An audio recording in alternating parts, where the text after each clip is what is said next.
Hello friend, नमस्कार। मैं दिनेश शर्मा लघु पारसरी का श्लोक नंबर 32 पे सरल व्याख्या करेंगे। ये मेरा मोबाइल नंबर है। और ब्रह्मा मुरारी द्विपांतकारी भानु शशि भूमि सुतो बुधुष गुरुष शुक्र शनि राहु केतु कुर्वन्ते सर्वम सुप्रभात। सीधे पॉइंट पे आते हैं बिना समय बर्बाद किए। लघु पारसरी ज्ञान 32वां नंबर श्लोक। स्वदशायाम त्रिकोण शुभोक्तो केंद्रपति शुभम दिशेत सो अपि तथा नो चेद संबंधेन पाप कृता।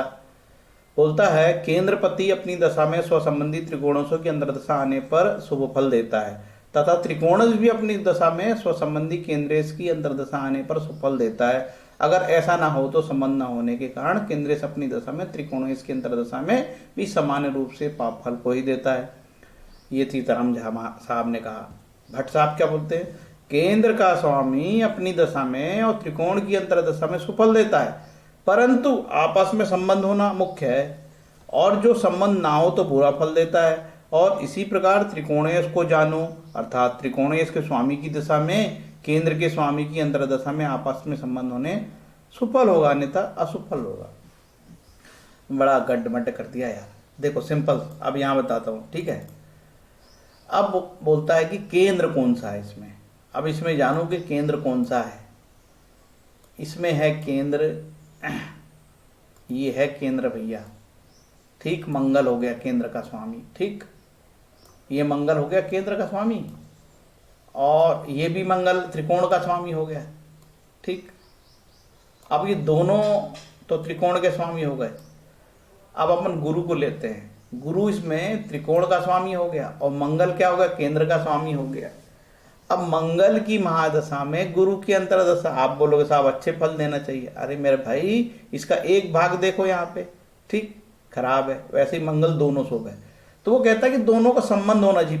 ये गुरु का एक भाग खराब है, ये बात नेगेटिव, दूसरी बात है। पहले बोलता है दोनों का संबंध होना चाहिए, मंगल गुरु का संबंध होना चाहिए। ये मंगल गुरु का संबंध करा देता हूँ अभी मैं, अभी बोलो, अभी करा देता हूँ मैं। ये लो, मंगल का संबंध करा दिया मैंने। ये मंगल गुरु महाराज कहाँ है? आ जाओ आप सामने। हो गए दोनों के संबंध। चलो यहीं सामने ही बैठ गए दोनों, या यहीं बैठ गए दोनों, ठीक, हो गए संबंध। संबंध होना चाहिए तो अच्छे फल देगा, लेकिन इसके आगे कुछ नहीं बोला है। अपनी बुद्धि लगाओ। गुरु इसमें छठे का स्वामी भी है, तो मिश्रित फल आते हैं। मंगल तो शुभ है, ठीक। अब हम आगे इसको दूसरी कुंडली में ले जाते हैं। कैसे?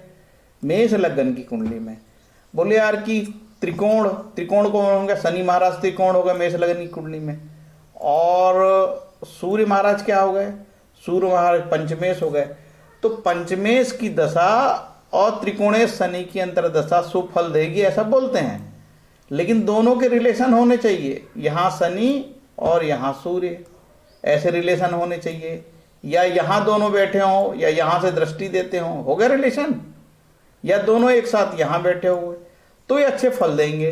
लेकिन हमेशा याद रखना कि सूर्य तो इसमें शुभ है, सूर्य की महादशा, लेकिन गुरु शनि जो है इस कुंडली में केंद्रेश होके तो ठीक है, लेकिन उपचय होके खराब है, तो ये मिश्रित फल आएंगे, ठीक है। पहले कंडीशन लगा दिया कि दोनों के रिलेशन होंगे तभी शुभ फल आएंगे, और रिलेशन नहीं होंगे तो बिल्कुल सब नहीं आएंगे। अब ये ऐसा हो गया, कोई रिलेशनशिप नहीं है, ठीक है।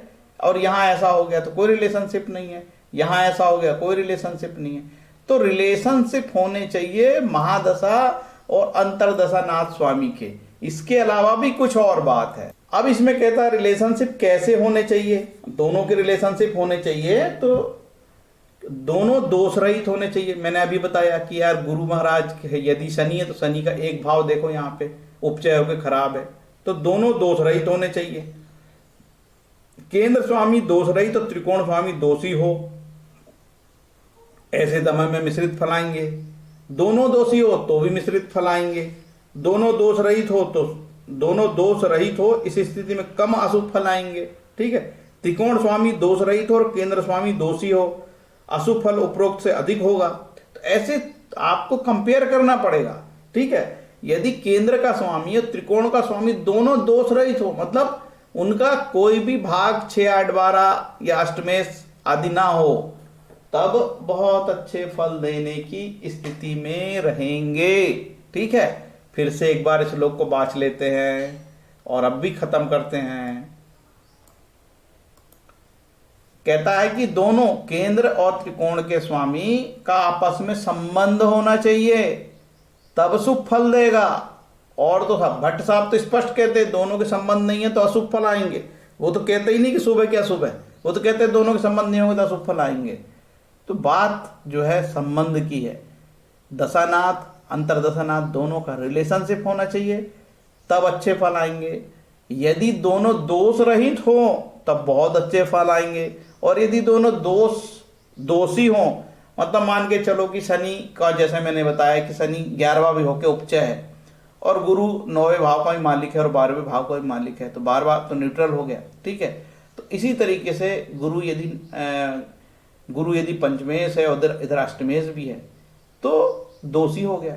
इस आधार पे ही फल का निर्णय होगा। तो ये लघु पाराशरी इस तरीके की छोटी छोटी बात पे ध्यान देती है, तब फलित आता है। ये जो है ना, हलवा नहीं हलवा फलित देना, समझे ना, हलवा मत समझना कि किसी को बता दिया ऐसा हो जाएगा भाई तेरा, तो ऐसा कुछ नहीं मेरे भाई। और इनको रिलेशनशिप में पढ़ना है, एक के बाद दूसरे श्लोक का रिलेशन हो रहा है। इतना बोल के मैं अपनी वाणी को विराम देता हूँ। ये मेरा 32वां श्लोक आज कंप्लीट हुआ। धीरे धीरे मैं 40-42 की ओर पहुँच रहा हूँ। हरे कृष्णा।